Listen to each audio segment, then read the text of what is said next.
Hello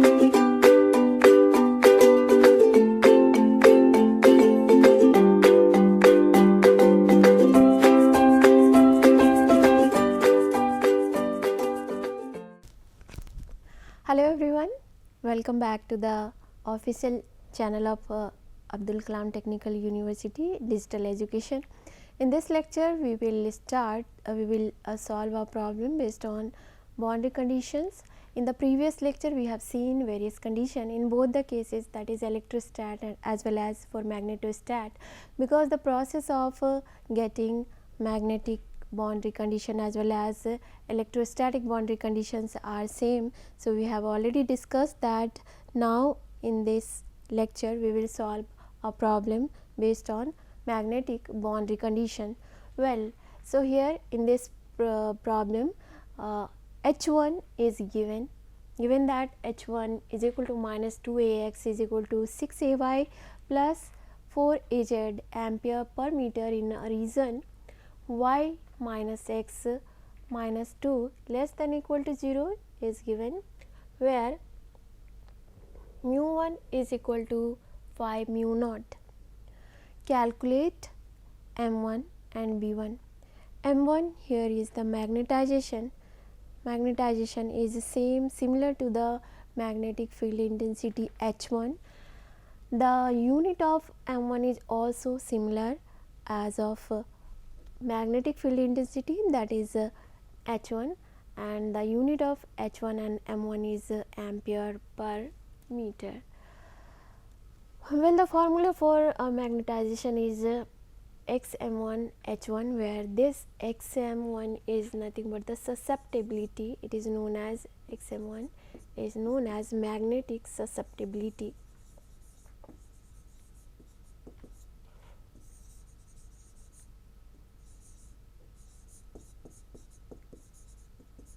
Susceptibility, which is equal to mu r1 minus 1.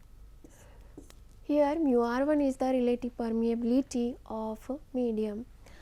Well, medium 1, in medium 1 mu 1 is given, and mu 1 is equal to mu naught, mu r1 and mu naught. So, with the help of this we can find the value of mu r1 from here, that will be equal to mu naught, and mu naught will cancel out and we will get mu r1 as 5. So, we will put the value of mu r1 as 5 here, minus 1 multiplied by h1. h1 is already given, that is a minus 2ax plus 6ay 4 plus 4az ampere per meter. For the sake of convenience we will write it in the form of coordinate, that is h is equal to minus 2, 6 and 4. This is the coordinate form of vector. So, we have written h1 like this. Now, if we will multiply this with 5 minus 1, that is a 4, then we will get the corresponding quantity will get multiplied, that is a 4 multiplied by minus 2, 6, 4, then it will give in vector form, that is minus 8ax plus 24, 6 multiplied by 4 will give the 24ay plus 16az ampere per meter. Next is B1. So, we know that B is equal to mu h. So, as h is given here for the first media, h is given, so we can find the value of B by multiplying it with mu 1.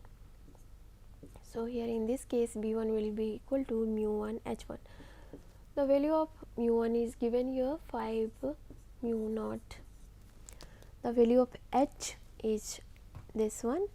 So, and the value of mu naught value is equal to 4 pi into 10 to the power minus 7.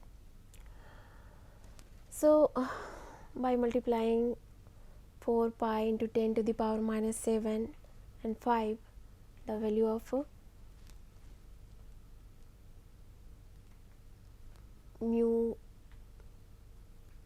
r1 and h1, we will get the value of b11 as minus 12.57 ax plus 37.7 ay plus 25.13 az micro, because here we have seen that here the value of mu is having 4 pi into 10 to the power minus 7, so obviously it will be the final value of B1 will be in micro Weber per meter square.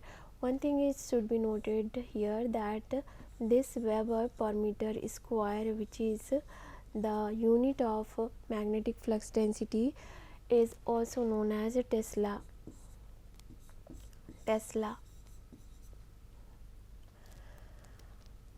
So the first beat we have covered. In the second beat they are asking about H2 and B2 in the region y minus x minus 2 is greater than equal to 0, where in second region the value of permeability is given as mu2 is equal to 2 mu naught. So in order to find the value of field in second region, first of all we need to know that there are what are the conditions. Well, in magnetostatics, in magnetic boundary conditions are what? That normal components, that is B1n is equal to B2n.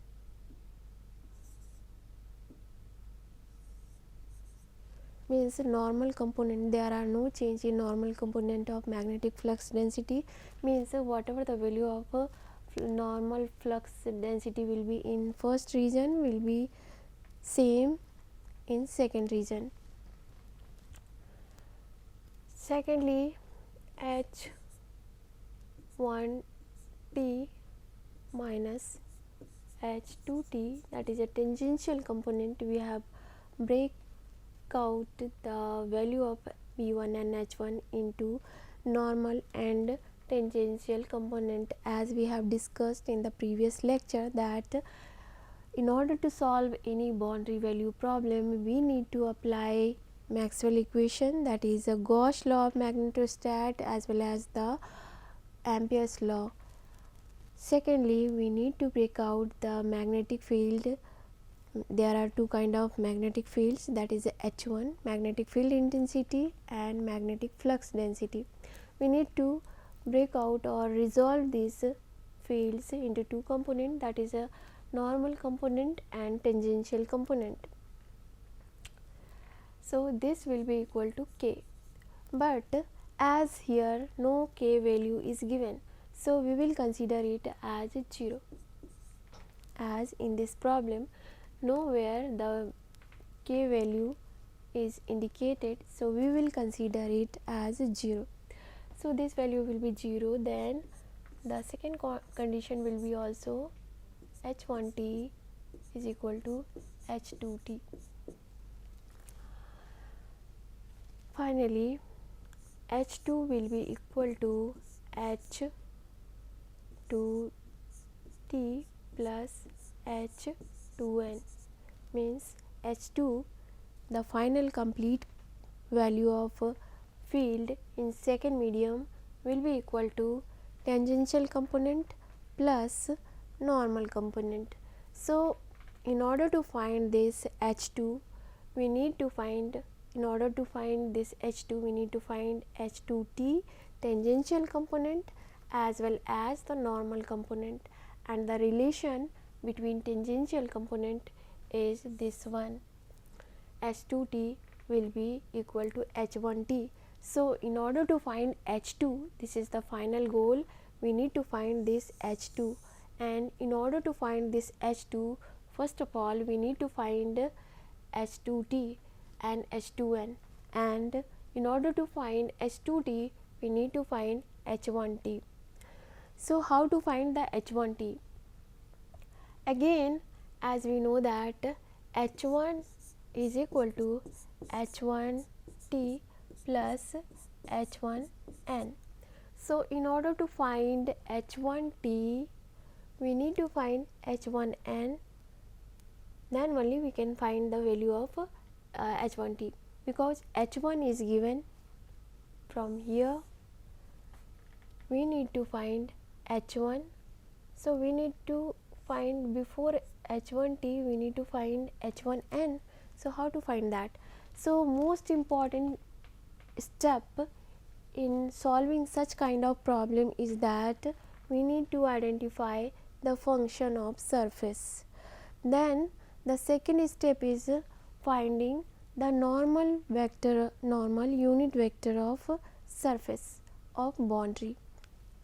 So there is a formula for finding unit vector on the boundary surface, that is gradient of f divided by the magnitude of gradient. Any surface, what is the meaning of gradient? Gradient is nothing. Suppose this is the boundary, this is the medium 1 and this is the medium 2. This is a media, first media, this is the second media.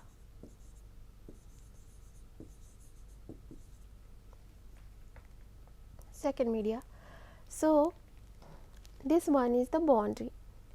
So in order to find normal component on this surface, we need to find the unit vector first. What will be the unit vector? In order to find this unit vector, we need to find the gradient. What do you mean by gradient? Gradient is gradient of any quantity can be understood with the help of this, that it gives the space rate of change of any vector. As for example, if there is some gradient can be applied on some scalar quantity, and once we will apply the gradient, it will become the vector quantity. Means gradient changes a scalar quantity into a vector quantity. So our first step is to identify this surface function, means a function which describes the surface. In this problem, this is the function which describes first region. So our function will be, here will be f is equal to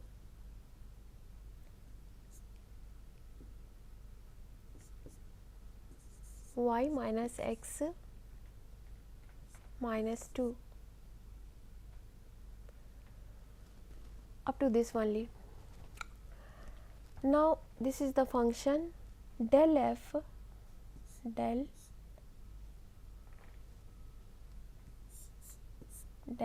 is the del operator.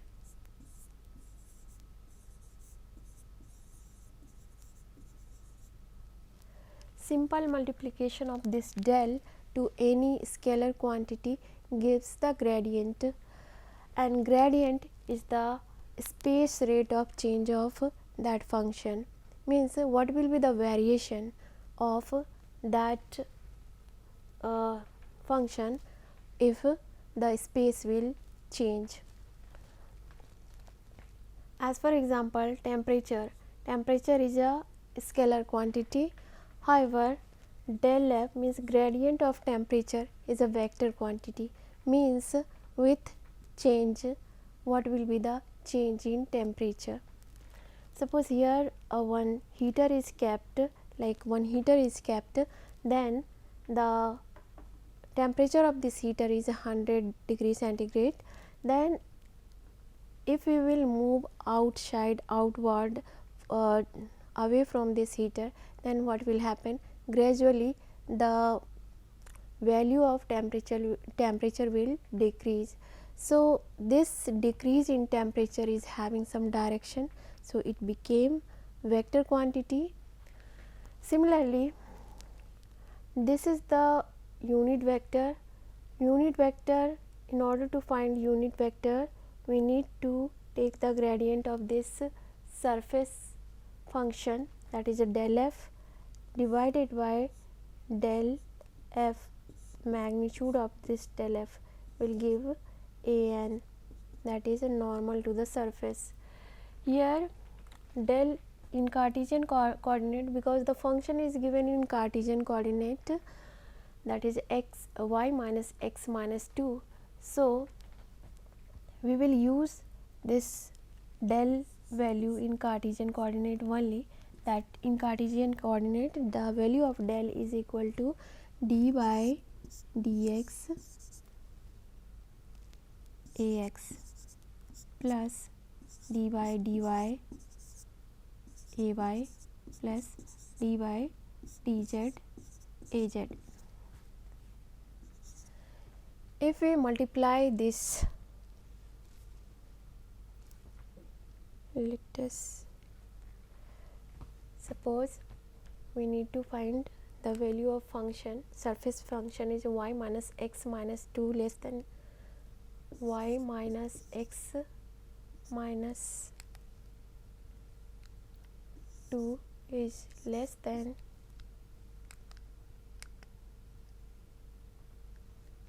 zero, then this portion will be the function. This it will be the function for surface. This will be the function for surface.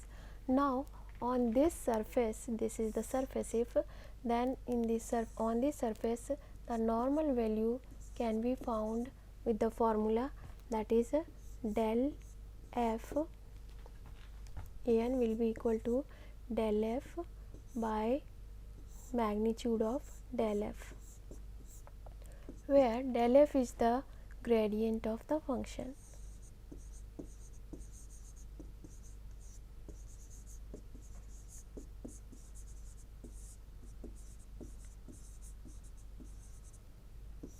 Divided by magnitude of the function.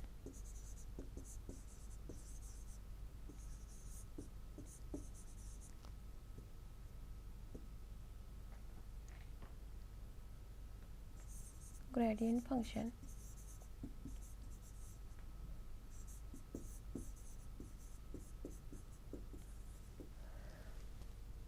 Next, as the function is given in Cartesian coordinate, we will use del in Cartesian coordinate, and the value of del in Cartesian coordinate is d by dx ax plus d by dy az ay plus d by dz az. Now del f will be equal to df by dx ax plus d by dy dz of f az. Function is y minus x minus 2.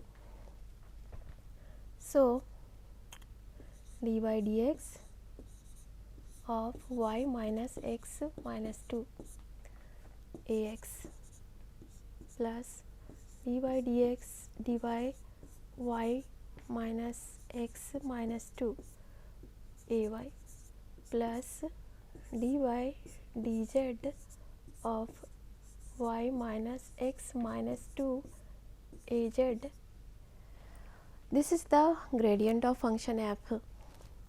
Now in the first we can see that as it is a partial differentiation, so except x all will be considered as 0. So the value here will be minus, for y it will be 0, for 2 it will be 0, for x it will be minus dx by dx means 1. The differentiation of minus x with respect to dx will be equal to 1. So we can write here ax. Now in the second step here, d by dx of y minus x minus 2 ay. So we can write it as except y all the other quantity will be treated as constant quantity. So we can write it as plus, this will be 0, this will be 0, dy by dy by dy ay, the value of dy by dy will be 1, so the value will be ay. Now here dy dz of y minus x minus 2, as this function don't have any z quantity, so all the quantity will be treated as constant quantity, and in this case df by dz will be equal to 0. So our final del f is equal to finally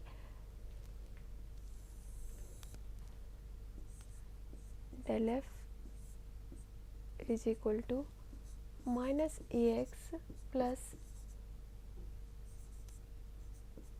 ay. If we will take the magnitude of this del f,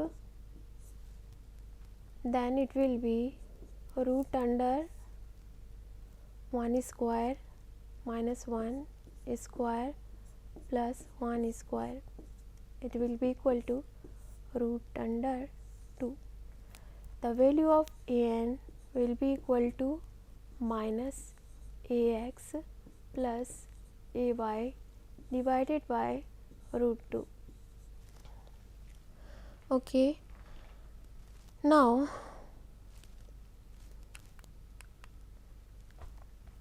here we got the value of an. Now as we got the value of an, so we can find the value of this is the value of h1n. h1 is equal to h1t plus h1n. In this we need to find these two values, then only we can apply this boundary condition on this, because conditions can be applied only on the tangential, or either on tangential or on normal quantity. It can't be applied on h1 directly, so we need to find h1t as well as h1n. Now h1n, suppose if this is the first media, and in first media the value of h is like this h1, then h1n will be like this, this will be h1n, and in horizontal side this will be h1t. Okay. Now h1n will be equal to h1, if suppose this is the angle between these two, then h1n will be equal to h1 cos theta, h1 cos theta.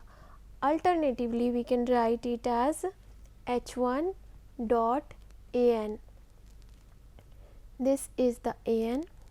Alternatively we can write it h1n as h1 dot an multiplied by an. Dot product gives finally the scalar quantity, but magnetic field intensity is always a vector quantity. So this has given the value of h1 in the direction of perpendicular direction. So h1 dot an will give the value of h1n. In the second step, an will give the direction, it will give the magnitude of h1.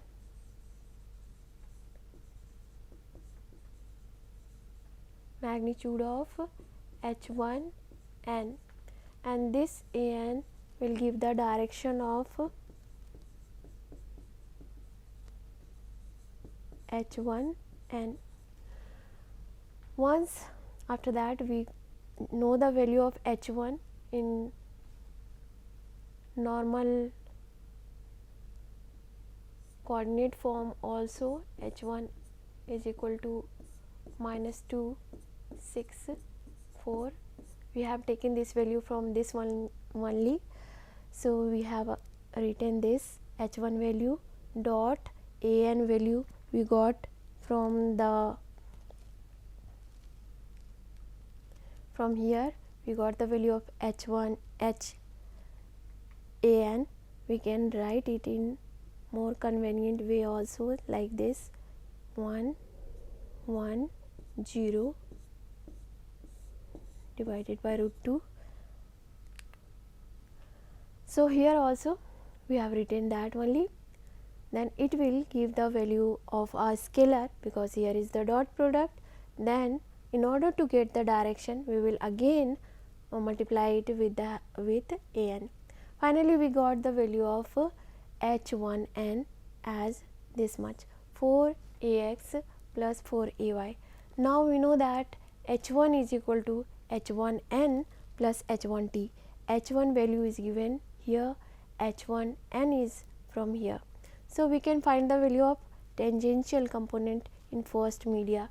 So h1t will be equal to h1 minus h1n.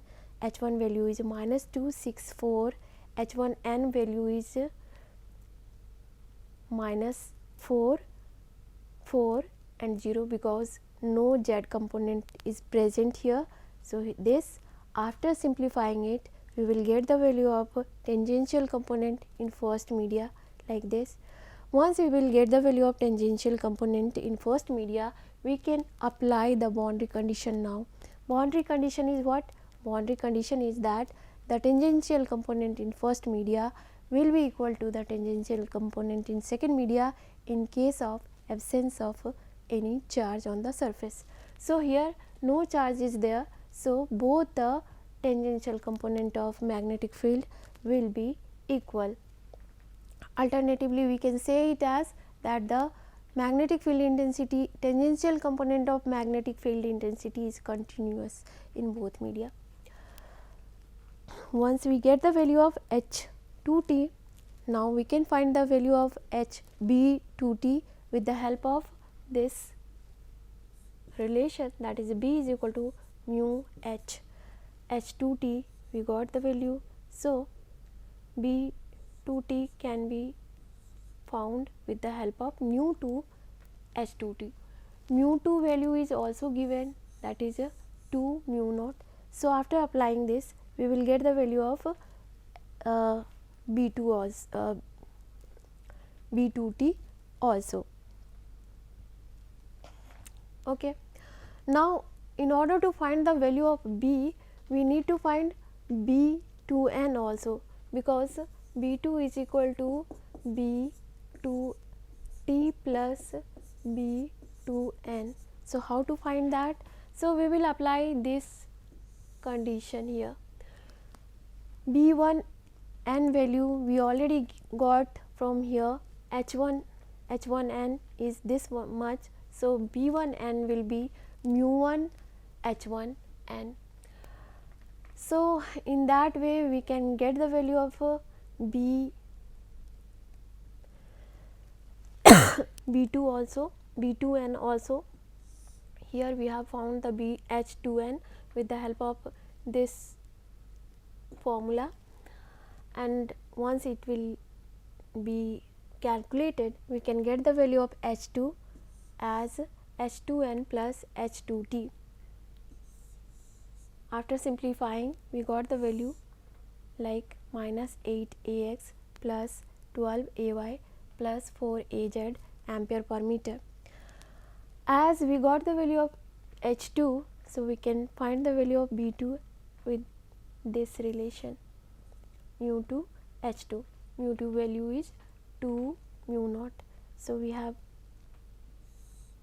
given the value, and finally after solving we will get the value of b2 as this much. So this is the process to solve any boundary value problem. In this problem, the most important and critical factor was that how to find the normal vector, because the formula is here. The formula is that h1 condition, second condition is h1 minus h2 cross product h1n is equal to k. For this, the most important and critical factor in this is to find a n. a1n and that is equal to gradient of the surface function and divided by the magnitude of that gradient function. So, we have seen that how to solve an for any boundary value problem. That is all topic. Thank you so much.